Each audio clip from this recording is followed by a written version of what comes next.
Do you not eat? I don't eat for a long time. I fast for 16 hours. And what is your reason for fasting? Losing weight. Losing weight? Has Mhm. it worked? There's a little slight progress so far. The problem is discipline. So here's a list. I used to be like 400 pounds. Like fresh out of high school, I was close to 400 pounds. Really? Yeah, so I was like, I'm fat, but I was fat. And I lost a fuck ton of weight. So I probably dropped down from like 350 to 220-ish in the course of like 9 months. And it was because I was fasting. I know it's crazy. Is that healthy? I don't really think so. Like if a doctor looks at that, is he like, nah, good? No, like my doctors were happy for me when I was going to the doctors. They're like, you're doing great. So they never said I was losing weight too fast or anything. They're like, this is awesome. Last time you were in here, like 6 months ago, you were like 80 pounds heavier or whatever. Yeah. And so what I did is I would fast for 16 hours every day, and I had a super clean diet as well. So I'm talking for 9 months straight. I only had water and coffee, no alcohol, never had a soda, never had a juice for 9 months. So like extreme discipline. Every single day, I would go um, to the grocery store that was right by my place, and I get a little bit of mashed potatoes from the hot bar and a couple of chicken breasts, and I would just eat chicken breast and mashed potatoes every single day. Very rarely would I get like it wasn't Chipotle, but it was a place in Madison called Pancheros. I'd get like a maybe once a week or something like that. I'd get a burrito bowl, but besides that, it was just chicken and mashed potatoes every single day. Well, what about other vegetables? I and never eat fruit? vegetables. I would eat bananas and stuff like here and there to snack, some fruit. You don't eat vegetables? No, I'm not a vegetable guy. Even now? No, I don't I don't seek them out. When's the last time you had a vegetable? God, that's a great question. Fuzzy, what the? When's the last time you had a vegetable? Let me think. Actually, for real. Maybe like a piece of broccoli and like General Tso's or something like that. Like a couple months ago. I don't eat vegetables. When's the last time you Does potato count? Potato no. is a vegetable. So I guess I was having a Isn't vegetable it, the or other isn't day. it like a starch? Is a starch a vegetable? A potato is a vegetable. Look that up, Jamie. Wait, but for real, I feel like are doing yourself a disservice. By not eating vegetables? Because also it's like you can make vegetables so delicious now. Yeah, for sure. Like now that you have your own control over seasonings, like I feel like when we were kids, we were just at the whim of our parents of whatever they're serving us. For sure. But I love vegetables. Mm-hmm. Beets, carrots, broccoli, Brussels. I make these carrots now, put a little honey, little sprinkle, just a minimum of brown sugar, little olive oil, garlic, ginger. Yeah. They're fantastic. I had some Brussels sprouts actually last Monday. So And how'd you like it? they were fire. See? But I don't seek them out. But you need to seek them out. No, because I live a very disciplined lifestyle. No, you're not. No, this is what I'm talking, Bianca. No, because you're I'm a man of habit. And if I have a vegetable, next thing you know, I'm balls deep in a bathtub of Mountain Dew Code Red because I can't stick to my habits. No, but you're adding a positive habit. No, but a positive turns into a negative. I'm not sitting here being That's like... how atoms work. I'm not sitting here being like, have you ever had a scoop of ice cream? But you should be eating vegetables. Your gut biome's off. So here's the thing. I don't believe in that. No, yeah, it's like obviously vegetables are good for you. But I didn't eat a vegetable for 9 months. I'm telling you, chicken and mashed potatoes. Every once in a while, I'd switch it up to a steak. I'd get a burrito bowl here and there. What about green beans? Nope. I like them. If they're around, I get them. I'll have them. If it comes with the side of my salmon or whatever, yeah, give me the green beans. But there might be a couple left. I think you would like... Truly, based off of what I know about you, I think you would really like green beans. I do like green beans. I think you would like them a lot. I like green beans. I think you would like them too much. I've had vegetables. But yes, so for 9 months. Is a potato a vegetable? Thank you. So I was having the vegetables every single day, actually. You were having one and it was doused with milk and butter. Do you know the mashed potato man story? Have I told you this? No. So while I was on this journey for 9 months every day, like I said, I would go to the hot bar at this local grocery store and I'd get a little bit of mashed potatoes every day for my chicken. And I swear to God, I would go there and I'd go every day. And my roommate at the time was the dairy manager at this grocery store. So he works in the back with all the dairy products. So I'd rarely see him when I go, even though I went every day. Mm-hmm. One day he's out in the front just making rounds or whatever, and he sees me and he goes, "Yo, Fuzz, what up?" And I go, "Yo, what up, Zach? Good to see you, bro. I'll see you later." You know what I mean? Just get my mashed potatoes. And he tells me his coworkers turn to him and go, "You know the mashed potato man?" I had lore because I would go and get mashed potatoes every day. They were like, "Who is the mashed potato man?" And then he went, "I know him. I live with him. He's my best friend." And their minds were blown. So I was eating vegetables every day. But anyways, the point is discipline, right?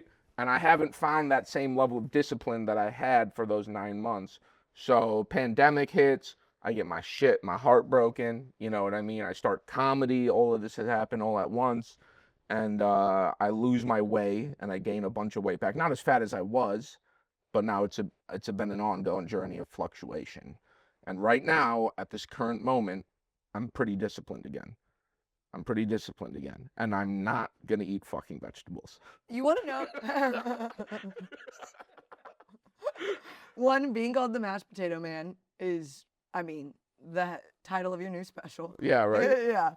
Two, I actually though, and I really do think this, the behavior that you're exhibiting, I think it does work. But I do think that the issue with something like this, like the fasting and going really intense, Yep, people do it with drinking too. yep. Where they're going, I'm not gonna drink. I'm not gonna drink for 9 months. I literally did this with drinking 2 years ago. I didn't drink for 9 months. I've got a 9 months thing. And yeah. You're like a woman getting pregnant with a child, but it's just like whatever new discipline you're having. Yes, I can usually last about 9 months is what I've learned about myself. But yeah, I am that way. I have super addictive tendencies. And so I was gonna say, I feel like it's actually more of an addictive behavior though of what you're doing. So like when I watch people that are like, I gotta change my relationship with alcohol. So what they do is they're like, I'm gonna stop drinking for 9 months. Yep. And then what happens is then they have that one drink and they're like, yo, well now I'm drinking again, so I'm just gonna drink all the time. I'm back. Exactly.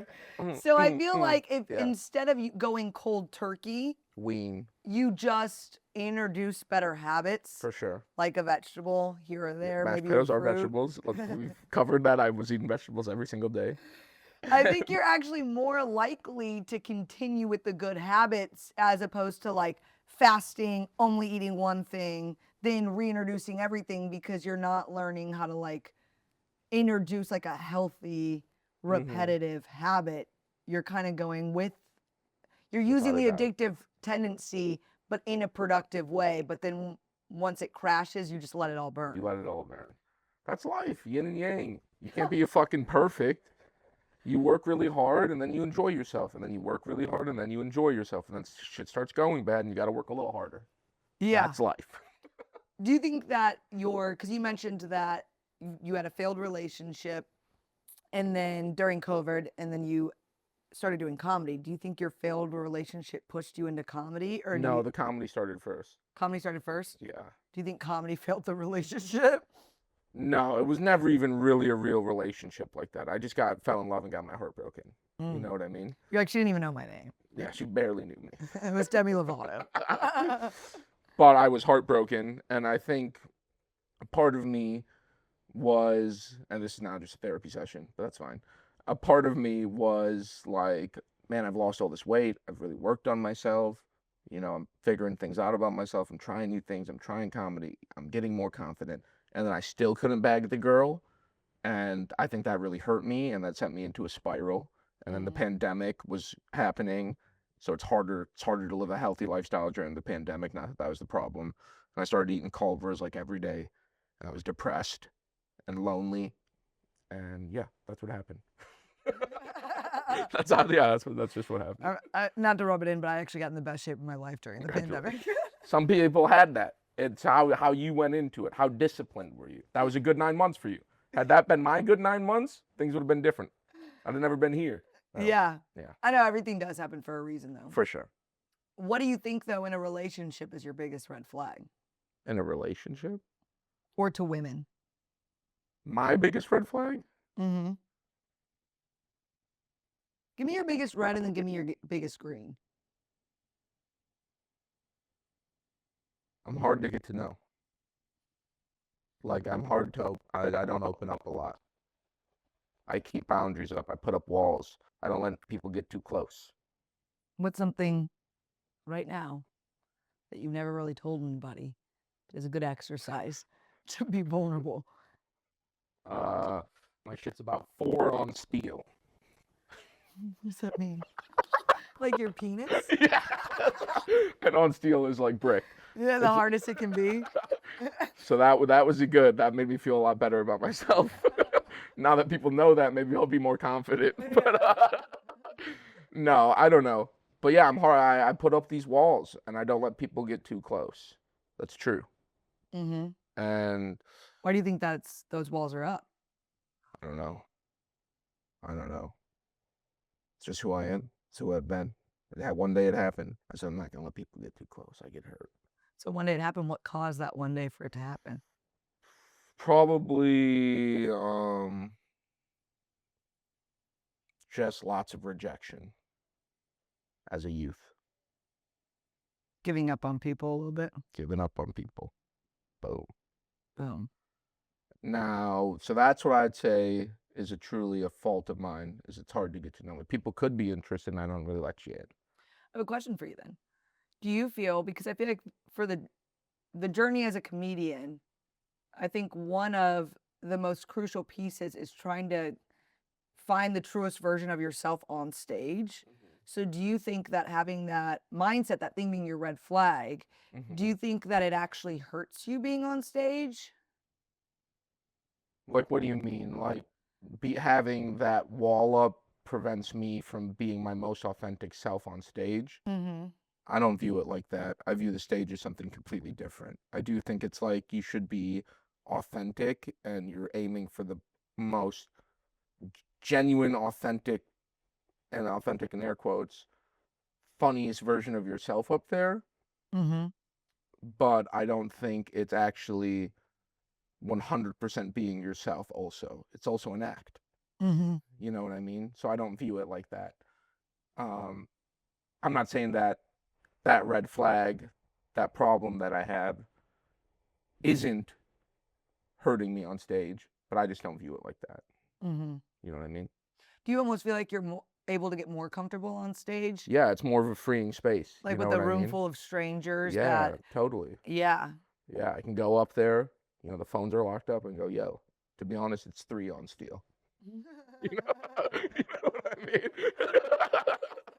So yeah, it's free for sure, and Yeah. that's actually helped me a lot with confidence and learning a lot about myself.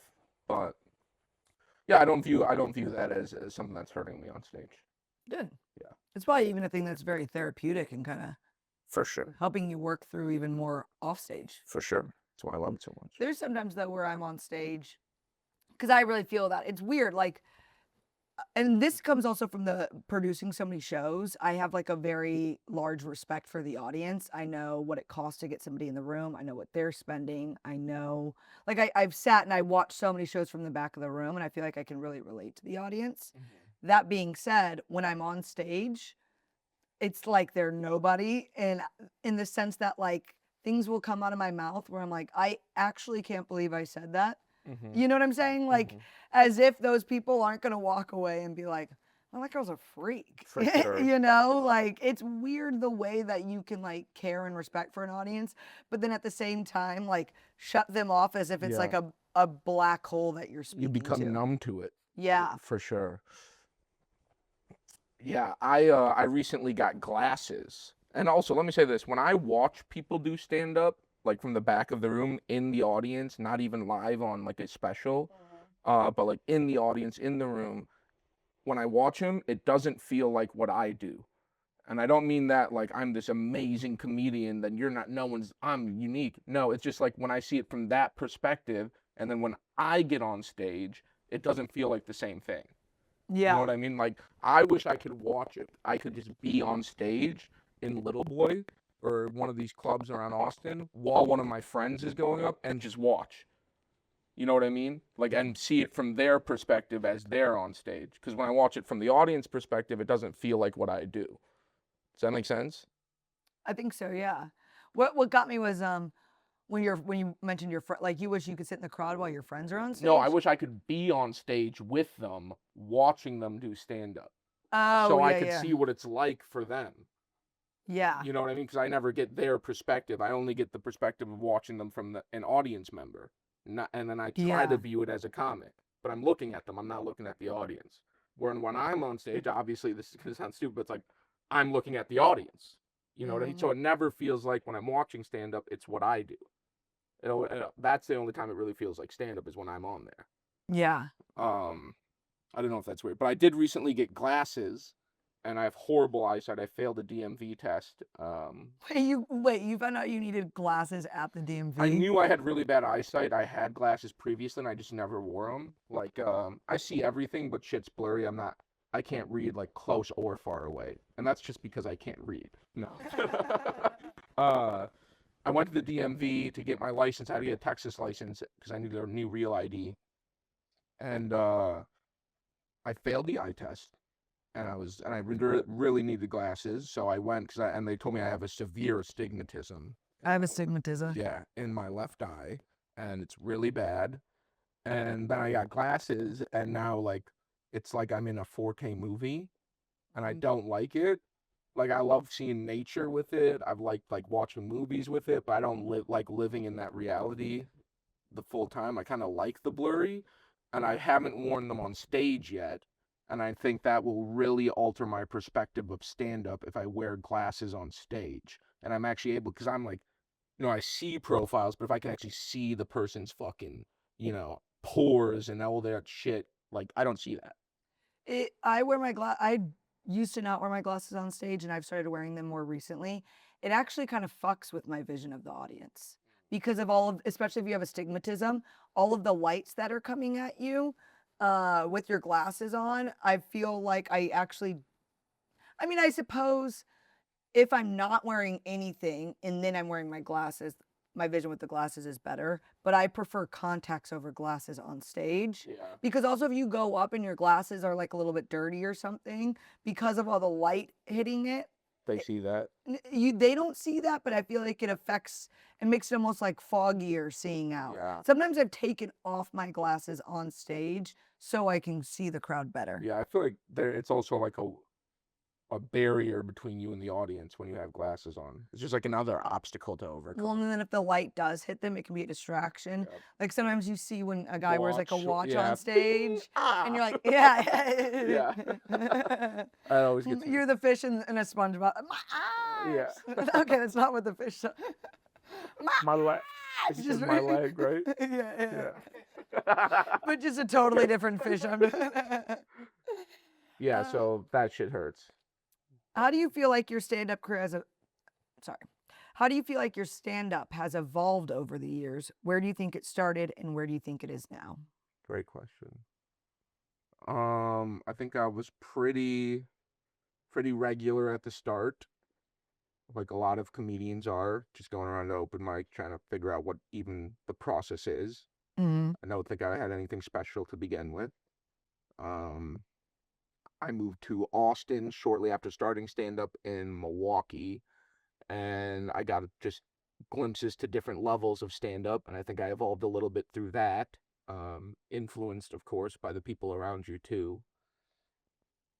I think I've had a couple sets that really changed the course of my stand-up. One in particular, I'm not saying this is when it first started, it's a lot of it, it's usually an accumulation, but my stand-up is always evolving at this stage. But I had a set at the Mothership on the cruise show. It was my birthday, and nobody bought me a cake. December 4th? November 4th. So November close. 4th. So impressive still. Nobody bought me a cake, and they always buy everyone a cake. And if they forget to buy everyone a cake, they always go get a donut from Voodoo Donuts, a big cock donut or whatever, and they're like, happy birthday, a bunch of donuts, and they do a celebration in Mitzi's. No one got me shit, and I was hurt. And how long ago was this? This is 2 years ago now, on my birthday 2 years. So not this last birthday, but the one before that. My birthday in 2024. Because I threw you a birthday party this past year. You did. It was very nice of you. Now, I don't remember that. Did you actually? I just let you run my show. Oh yeah, I forgot about that. Thank you. That was sweet. Because of the neglect of your previous Yes. birthdays, I said, listen, Fuzzy needs a win right now. He Yeah. needs a birthday where he knows people care. He needs to book a lineup and have all of his friends in a small room. So then I went on stage on the cruise show, and I just, for the whole 5 minutes, I just riffed about how I clean up all the puke at this club. Anytime someone pukes, I jump on it. I go, oh, they'll fucking do it. And I go, you know what the other door guys do? Oh yeah. So that was the premise of the set, was like how hard I work at this club, how much I love this place, I give it all, and they didn't get me a fucking cake. And I said, next time someone pukes, put 2 candles in there, I'll blow it out. And I was in this state, this flow state for like 5 minutes of just like anger and resentment and just fucking going for it, yelling. Like I never really yelled before that. Like I would yell here and there. And then it was like, that was a very, not that I'm that comic now that I always yell and I'm always angry, but that set in particular, I remember like leaving it and like just feeling like I did something I hadn't done before. And that kind of changed my voice a little bit from that kind of that standard, just, you're writing the joke, you're telling the joke, you're kind of monotone, you learn how to put energy, you learn how to do act outs. That was like kind of shifted things in the way that I do stand up. And from that moment on, I was like kind of locked in on that. And then, it just keeps evolving. And that's a tough part about stand up, especially, year 5, 6, 7, and your voice is like, if you're really doing it, is probably evolving pretty fast at that point. So like you write this 5 minutes and it's the best 5 minutes that you ever wrote, and now 6 months later you've evolved and the way that you do stand up is completely different. So now you have this new material and you're trying to fit this old material in with the new material, and you're kind of going in and out of voices, like your old voice and your new voice. And now I'm more eccentric and I'm yelling more, and I'm, there's a lot of juxtaposition in my stand up now, which is how it's kind of evolved too, where it's like, there will be this, on one second I'll be really happy and smiling, and I got this game show energy, and then it flips into, fuck you, Pakistan forever, right, or whatever. And there's just, old is changing. So when you're trying to figure out your essence, it's really hard sometimes to lock in the material. But yeah, I remember that set specifically was a big one for me, and was kind of the first time that I ever broke out of just being another guy that was kind of doing it at like everyone else. I felt like I found my own thing, not my voice necessarily, but I was on the right track of finding my own thing. So it's really the greatest gift you've ever gotten. Yes, the best gift I ever gotten was them not getting me a cake. Yeah. And I will say, part of it is my fault. Every time they announce like, oh, my summer staff party, or hey guys, we're all getting together this day for a staff event, I always respond, oh my God, that's also my birthday. That's crazy. Because I want them to do a double celebration. Yeah. So they kind of figured out about that bit. And then I think people never believed me. Boy who cried, birthday. Boy who cried birthday. And the mashed potato birthday man. Yeah. But it was still just like, I was upset. Truly, I was upset. Yeah, no, I believe it. The Michael Jackson meme, or Michael Jordan meme, and I felt personally about that. I felt some. What did you say, Dale? I took it personally. I took it personal. You took it. I mean, as you should. Did they ever get you a cake? Did they say sorry? No, they didn't. The next year, Liz Splat Angel got me a cake. Yeah. Thank you, Liz. Shout out, Liz. It's interesting, and I've never thought about this until kind of listening to you talk, because our stand-up evolves as we do comedy longer, as we grow into the comedians that we are. We get more mature in comedy itself, but right alongside that, the parallel to that is we're also adulting in life. And so, I've watched my stand-up evolve, but personally too, I'm watching myself evolve. And difficult is not the word, but what I'm kind of going through right now is trying to see like who I'm evolving as a person, as I'm maturing, as I'm getting other interests, as I'm caring about more social issues, whatever it is, that's something that like is such a big part of my life outside of the stage. So it's naturally creeping into my stage presence and my jokes. But then it's kind of like balancing. Now I'm growing in two parts of my life, and almost watching those two things interchange has become its own set of challenges. Does that make sense? Mm-hmm. Because when you first start comedy, and I feel like this goes for most comedians, you kind of tend to go dirty. Mm-hmm. You go a little bit more sex stuff, a little bit more drugs, a little bit more, it's, the low hanging fruit. And as you kind of grow in your career, your topics become more original, a little bit more niche, a little bit more you.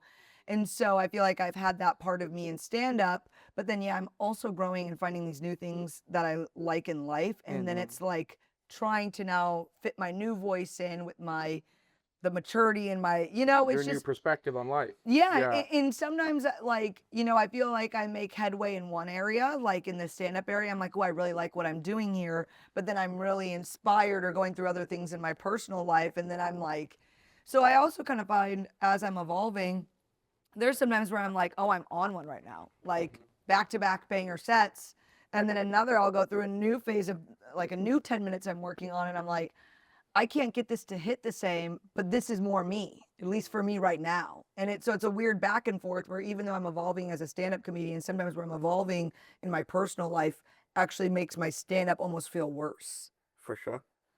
I got there in the end. No, yeah, 100%. Life's going too good. How can I even be funny when I'm low key an awesome person?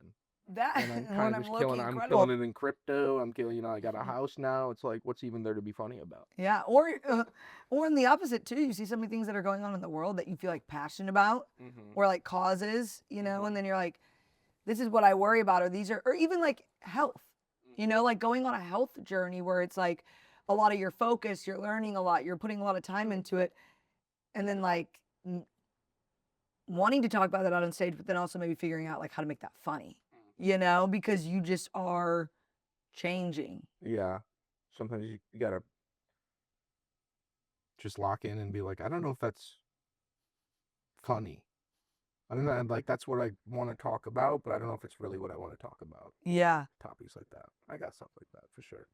But I'm not a very cause based person. What's a hill that you would die on that nobody asked you to defend?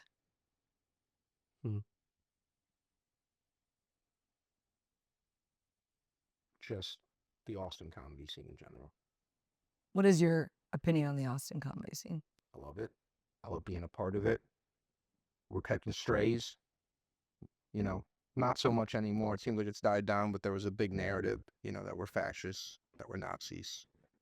And they don't even know all the comedians, or any of them really. They maybe know 2 or 3.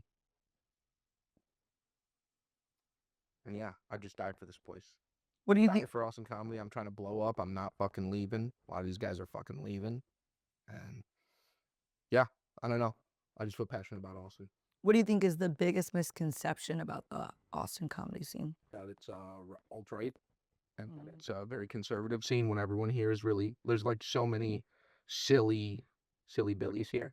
You know what I mean? We have a much larger alt scene than I think people even realize. They don't know. They They're don't most fascist Nazis. know. I'm just a kid trying to fucking make it. And Yeah. now when I go to other cities, because you talk shit, everyone thinks I'm a fucking Nazi. And you know what? It's disappointing too because the people that are talking shit are like the big guys. And they're talking shit because they're about a whole scene because they're too afraid to say 2 names. Right. And then what ends up happening is the shit that they're talking, they're not affecting the famous people that they're talking about. They're affecting all of the guys beneath them. For sure. The guys like us that are coming up in a scene.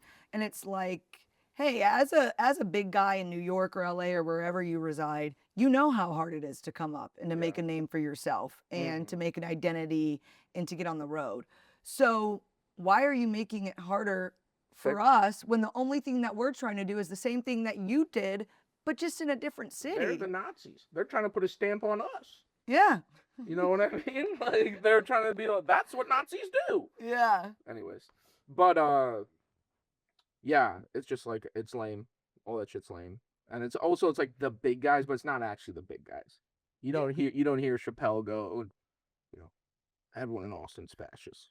No. You don't hear Louis talk about it. It's fucking guys that have big podcasts that just want to, they're just hopping on what's the current trend, which is to shit on Austin, which it was for a while. Yeah. But yeah, I love Austin. I'll die for Austin. The scene, these people here. I think I have a really great appreciation for it because, like you and Dale, I was here before the mothership opened. You know what I mean? I saw what the scene was, what it is now. I understand that it didn't happen overnight. A lot of people come here and they see the mothership, and to them, it's just an establishment. It's just something that exists. You know what I mean? It's always existed. Not that it's always, but you know what I mean? So it's like when you have that appreciation, when you saw the growth of the scene, you have, just a little different perspective. This is a very united scene. I feel like we have a very great community here. Genuinely, I just want to see everybody that we work with win. And I think that's kind of the overall mindset. I feel like, and not even to say other scenes, because I don't know them. I won't talk about them that way. But in comedy, in entertainment, it's kind of like some people wish upon the downfall of others for the success of themselves. And I feel like we don't really have that a lot here. And whenever you kind of see those personalities pop up, they often get pushed out.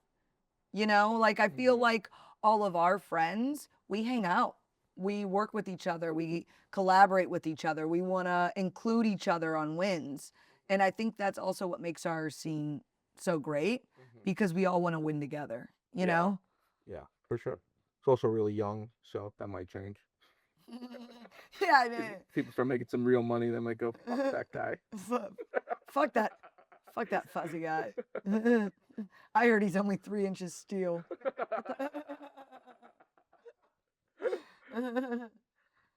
But yeah, no one asked me to defend Austin, but sometimes I feel I go too far. And I'm just like, I get very passionate about it. But no one Yeah. asked me to do it. Because you No love one it. cares if I do it. They probably don't want me to. Yeah. Totally. Where do you see, what is your ideal version of your career? In the sense of, are you stand up right till you die? Do you want to get into acting? Do you want to get into writing? Would you ideally like to write on TV shows or make movies? If you could take your career and have the ultimate projection of it, what would it look like? I love stand-up. I want to do stand-up at the highest level, for sure. I would love to do something like The Hangover or Superbad, have a culturally iconic role. You know what I mean? Zach Galifianakis in The Hangover or whatever. I'd love to have something like that, but I don't know if I necessarily want to be a movie star all the time. Mm-hmm. But I would like to have some sort of impact like that. You know, I think recently my goal, I kind of have this crazy long-term, I kind of had this vision, I had this crazy long-term goal that I'm gonna own the mothership. I got this crazy thing, years down the line, decades down the line, I'm gonna own the mothership. I'm gonna, buy that shit from under Joe. From underneath him, not even passed down to you. You're gonna take it from underneath him. I have this crazy, I'd love to do that for some reason. That's a very recent thing that's popped into my head. I don't know if I'll have that goal next week. I mean, personally, I would love to own a club. Yeah, you know what I mean? I'd like to do something like that. And just to stand up at the highest level. I'd really like to provide for all the really funny people that I have in my life and make sure that they're great and successful and don't quit. Yeah, I think that's my longest term goal is just to provide as best as I can for the funniest people around me. What is the greatest piece of advice that you've received recently, whether it's in or outside of stand-up? You can't make people have the same views as you do is really what I think I'm harping on. Or feel the same way about something that's been so good for you that you think they should feel a lot of gratitude as well. And make them feel that. They live their own journey. You know what I mean? Yeah. And it's okay. And again, it goes back. It's like, you don't have to fight for it. No one's asking you to fight for it. Just let it go. I think that's a, big part is you just gotta let shit go, dude. Especially, I will say, one of the best pieces of advice I ever got And it's one of those things that you hear all the time. It wasn't recently, but Brian Simpson told me, you can't watch other people. Like, you can't look at what they're getting. You're not in competition with anybody else in the scene. You're only in competition with yourself. If you're actually like watching what other people are getting and it's affecting you, like, you're fucked. You have to Yeah. just focus on your own journey and just understand that it is what it is. And like that Ron Taylor shit was so inspiring for me personally, because it was like, Yeah. like, look at Ron Taylor. He's like, what, 12 years in the game, Comedy Store door guy, moves to Austin, Mothership regular. Everyone knows he's fucking hilarious. Everyone knows he's fucking funny. People fuck with him hard, but he's not anyone in the game really like that. And then the opportunity comes and he's ready for it. He's a fucking killer. And also, I want to say that was a lot of people are saying that was like people from LA are claiming Ron. You know what I mean? And they're like, no, he's a store guy though. Yeah, that's why he moved to Austin to work at an ice cream shop, because he's a store guy. Yeah. Just want to say that. No, he's a store guy so much he moved to Austin to work at an ice cream shop. Yeah. That's your boy? You were taking care of him? Yeah. Just sad to say that. But that shit was so inspiring for me, because it's like, Second hill I'm willing to die on. like, you just work, and you just try to be as funny as you can, and then you hope it all lines up and your moment will happen. Might not be that as big as Ron Taylor's is, but still. I also truly believe, like, I think that trusting the journey and the process is so important. There's a great, similar story to the one of Ron, but I was reading, Pam from The Office. Her name's Jenna Fisher, the actress. And I read her book, and she was an actress out in LA, and she was working for 8 years, didn't get any roles, was about to give up, and then they were casting The Office, and they wanted a nobody. And she got the role of a lifetime, which then launched her career and gave her so many other opportunities. If she would have gotten any of the roles that she wanted earlier, she would have not been a nobody, which is what they were looking for when they cast it. It's like, when you miss something, when you don't get something, we look at life so zoomed in, like a camera lens. We're looking at it here, where you forget to zoom out. But when you zoom out and you realize, oh, me not getting this left me available for this. Exactly. Me not getting this, if I got that thing I wanted when I wanted it, I actually wouldn't have been good enough to sustain it. So I'm glad I didn't get it, and I left myself open for the opportunity down the line. And I think by watching other people get things, by holding yourself in parallel to those people getting things and being like, why didn't I? It's like, because it wasn't meant for you. You're not supposed to. And you have to trust that. And you have to trust that leaving yourself available will offer you other great things in your life that you don't even know are on the table. Right. Yeah, It's coming from so far away, so fast, you can't even see it. Yeah. Comet. Yeah. Truly, I think it's really great. And sometimes getting things, when you have things that you lose that seem negative. Like, I was running, at one point, Laugh Higher was running 17 shows a month. And I had a lot of those shows at Sunset. And Sunset said, hey, we need to go to in-house shows. And now I run a Tuesday there, and I do have a monthly Saturday, but that came a couple years down the line. But that was my income, running all those shows and I had 3 shows a week there that just disappeared. And I was like, what the fuck am I going to do? And it caused me to remove the crutch that was show production and forced me to be more creative. And because of that, all of these live tapings were born. Right. And making Laugh Higher an online presence was born, because I lost a thing that I thought I needed to keep, but I knew it. I recognized this pattern in my life of whenever something good that I have goes away, something better replaces it. And when I sat down and got that news, I was bummed. And then I was like, you know what? I know that something good will come for this. I just have to be patient and wait to see what it is. And something great came from it. That's fucking awesome. Yeah. Yeah, sometimes God protects you from things that you once thought you wanted. And then years later, you realize he was protecting you. One time I got fired from a job. I was working at this call center. This is right before I moved to Milwaukee. So this is right before I started stand-up. And I was living in Madison at the time still with my parents. And I was working at this place, TDS call center. And I got fired. I was in like the 3-month probationary period, and they just weren't happy with my performance, which sucked because I thought I was really good at sales. The last job I had was awesome. I was a trainer there, and I left to go to TDS to try to make more commission. And I got fired, and on the way out, I went to the bathroom, same bathroom that I always went to, and there was a brand new fluorescent light on. Omen. So, you know what I mean? There was like a new light. Yeah. As I was leaving, there's literally a new light. And I was like, this is fine. It's okay. It's funny because I do believe in signs, because I think that if something impacts you, if you see something random like a light, right, and that has an impact on you, that's all it needs to be. Whether you believe in it having true meaning or not, the fact that it had meaning to you, that's a sign. Take it. Well, if anything calls to you like that, I'm like, it's valid in my eyes. Yeah. Omens. Even like we were talking about your failed relationship over COVID. Imagine if you would have gotten that girl, and then she's like, "But I don't want you to move. I want you to stay." You know, I would've like, stayed. yeah. And so it's like not getting the things that you Shit, want. I'd go back now if she called me.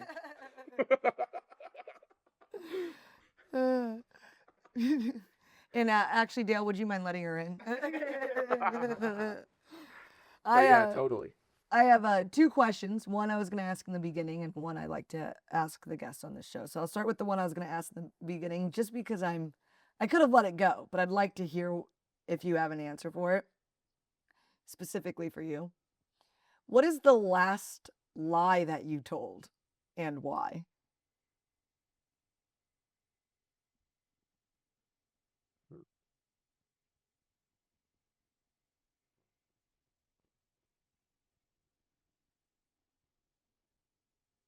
It's tough. I'm thinking. Because you have to sort through your lies. Well, I'm trying to find the most recent lie. I'm going through like petty shit. You know what I mean? I don't think I've told like a big one in a while.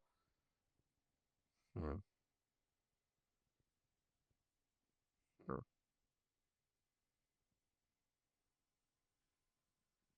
Give me a petty one. I'm trying. I don't lie. I'm an honest guy.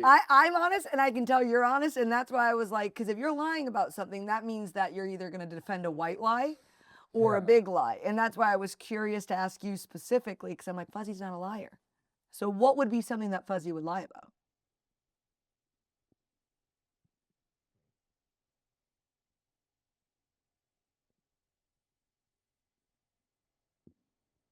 Maybe like telling like a girl like, yeah, I want to hang out. I want to get to know you. Just trying to smash. Has that happened recently? Yeah. You know Really? what I mean? Yeah. Maybe within like the last week or so. Like, yeah, we should totally hang out. Yeah, it'd be cool to get to know you. It's like I'm just trying to smash. Did You know what I you? mean? I don't want to get to know. Is that a lie? Yeah, that I don't know. counts. It's That's not a like lie. I'm set not, you know what I mean?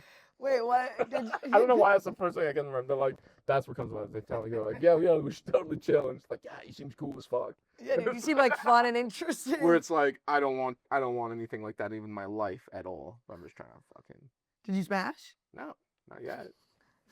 She wants to get to know you first. Yeah, of course. But she doesn't know that you're a closed wall. I'm a closed That wall. That you're a fortified boundary. Oh, I never got to say my green flag. Oh, well, yeah. What's your green flag? My green flag is that I chase a life filled with love and laughter, and I'm a magnet.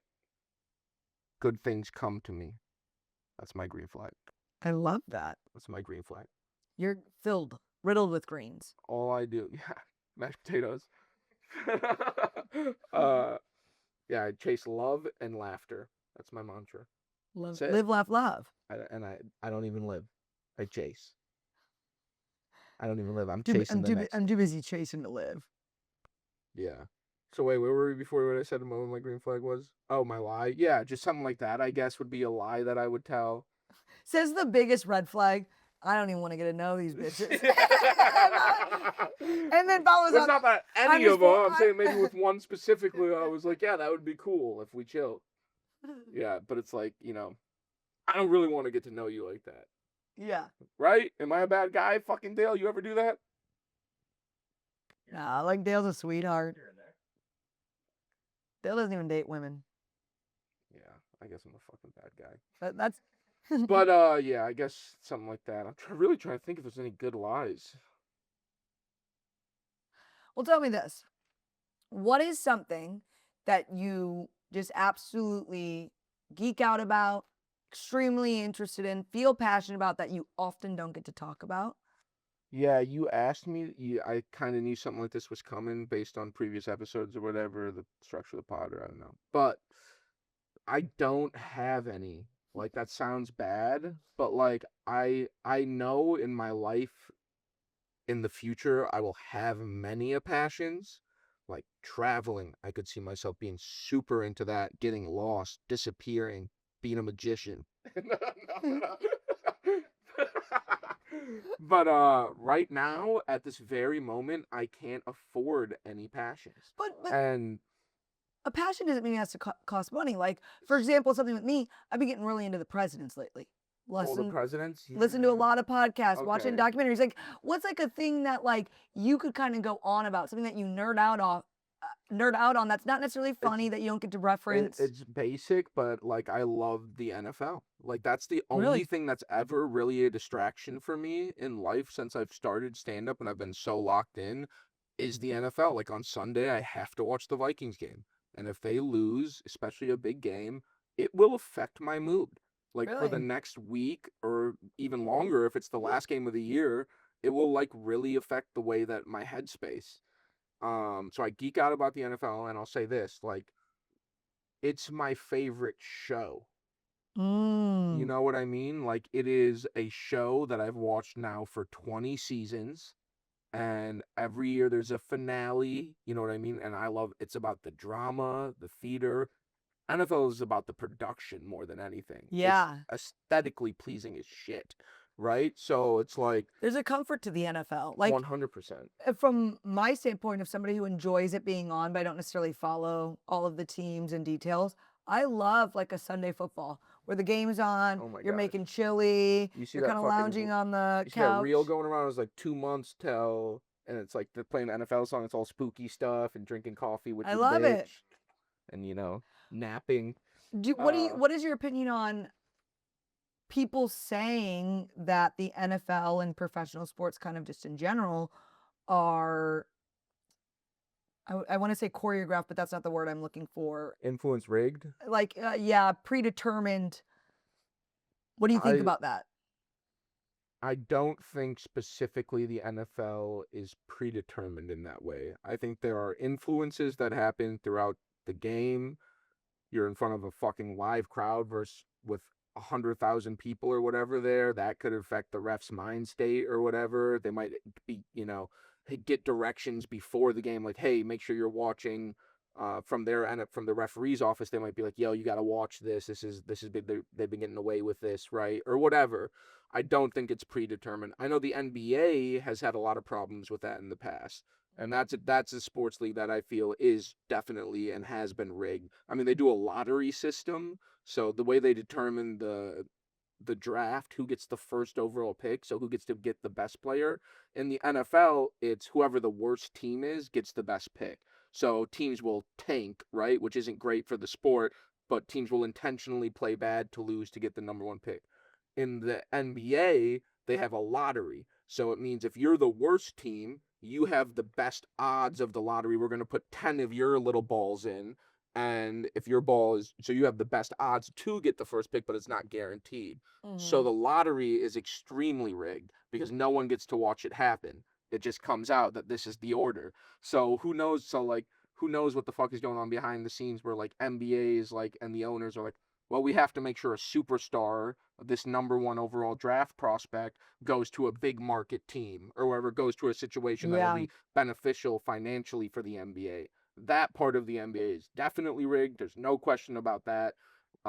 Games have definitely been rigged. There's been referees in baseball and NBA who have been caught for, uh, you know, stealing games or whatever, influencing games, betting. I think in the NFL, what's happening maybe now is that betting is so popular in all these sports is that you are seeing personal players point shade, meaning they are intentionally doing bad, missing points, or the opposite, they're like betting on themselves to get the points or get the rebounds. But I think what you're seeing a lot is a lot of people doing the under. Like, I'm gonna make sure I don't score over 9 points tonight, and I'm going to have my boy place this $100,000 bet, and we're going to make double my salary tonight. Because it's easier to bet on your failure than it is Exactly.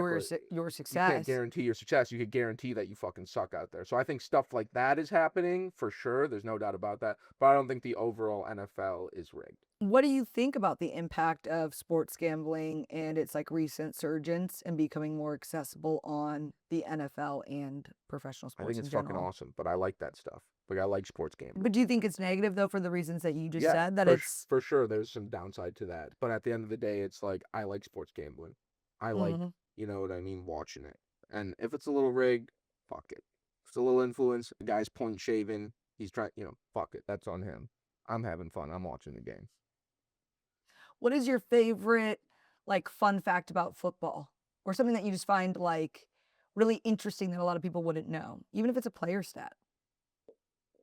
I don't think I have a favorite fun fact about football. Do you have a I favorite have a player? least favorite fun fact, and it's that the Vikings have never won the Super Bowl. So that's my least favorite fun fact, because that's all I'm chasing is a ring. And yeah, Do you believe in them this year? I believe in them every year. I'm an optimist. One of these years they're going to do it. Yeah. I'll be there. Do you have a favorite player in the NFL? Justin Jefferson. What do you think was Such a little kid answer. It's Justin Jefferson. He's awesome. I don't know who Justin Jefferson is. He's the gritty guy. Do you know the gritty, the dance? Yeah. He's the guy. Do you gritty? I gritty all the time. I gritty on stage. I gritty at home. I dance all the time. What do you think was like the most like pivotal moment in the NFL that like redefined it? Because it's gone through like a lot of different phases and stages and it's developed a lot over the years. See, that's why it's the fucking best, because every year that happens again. Mm-hmm. You know what I mean? It's like every year there's a new pivotal moment that redefines the NFL. And it's just like keeping up with the history of that is what's awesome. But Yeah. I don't know if it was something that absolutely changed the NFL, but the rules have gotten softer for sure. Defensively, it's harder than it's ever been. It's all about scoring now. You know what I mean? They want fantasy points. They want people to gamble. That's what keeps people engaged in it. So they've kind of changed the rules a bit or made it easier for offenses. So that's the biggest difference in the game than the one I watched growing up. Do you think that's like a good thing? It's still a very entertaining product. I love it. I love to see a defensive game. You know what I mean? But that's a football purist thing to like to see a defensive game. If you're a casual fan and you're watching the fucking Super Bowl and you never watch it, but there's a Super Bowl party and the score is 6-3. This is boring. This is fucking boring. I know you'll finally like it. Just But, immediately made that voice a woman. but I Let's go to also- the farmer's market. But I also don't I don't like Super Bowl parties anymore. Because like what I'm saying, like I need to be with people I'm comfortable around that I know are gonna enjoy this game the same way that at least try to enjoy the game in a way that I will, because of that specific reason. This is my favorite show. I don't need Okay. you talking. I don't need you talking. Do you like Game of Thrones? I'm watching it right now for the first time. So imagine you got to the Game of Thrones series finale, and Don't then they're spoil like, it. "Let's throw a party." No. Yeah, and then some person who's never watched Game of Thrones is going, "Is that an orc? What is that?" You know what I mean? So like, it's my favorite show. I like to watch it in the dark, in the silence, by myself. I like to watch the Vikings like that. You watch it like straight up alone. You watch the Super Bowl. Yes, I will for sure. I mean, Super Bowl, I'll probably find a few close friends to watch it with, or get together with some people and enjoy it. But for the most part, I watch it alone by myself, and that's the happiest I'm ever in life, is those 3 hours. And that's a passion that I will have in the future when I have the funds. I'm a big game hunter. You know what I mean by that? I like to go to fucking big games. I like to go to the big fucking games. I like to go to March Madness. I like to go to the Final Four. I like to go to the Super Bowl. I like to go to fucking Josh Allen versus Lamar Jackson, Sunday Night Football. That's the type of shit I want to do. And that's the type of shit that's fun to me and that I geek out about, as you're seeing right now. Mhm. I don't have that. I don't have the ability to geek out at that level. So I geek out at the level that I can. But one day, that's the goal. And that's why I really don't have any other shit that I geek out about.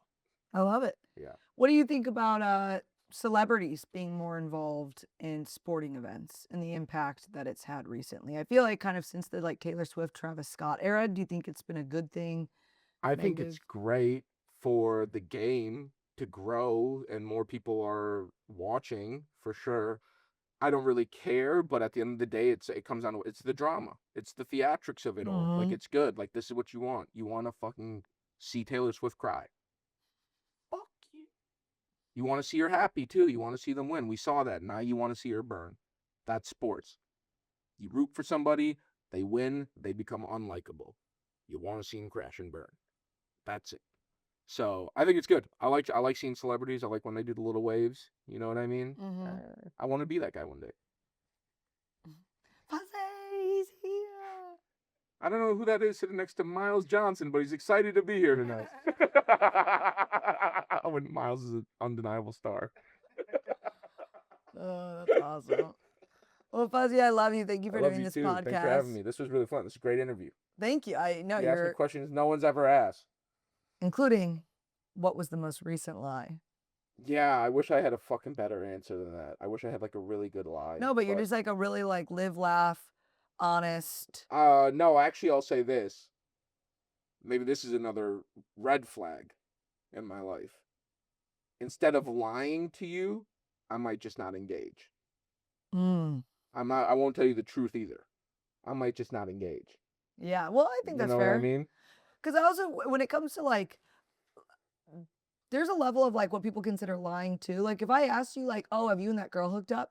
Mm-hmm. And you don't want to tell me Mm-hmm. because you say no, technically, yeah, I guess that's lying. But also, I asked you an invasive question and you're protecting your privacy. 1,000. I think that you're allowed to determine whether this question is appropriate for the other person to ask. And if For it's sure. not, protect your peace. Jackie, don't get too close. I want too close. You gotta keep the walls up. Fuzzy the Alamo, that's what they call him. Okay, I love you. I'll see you Love later. you. Thanks for having me.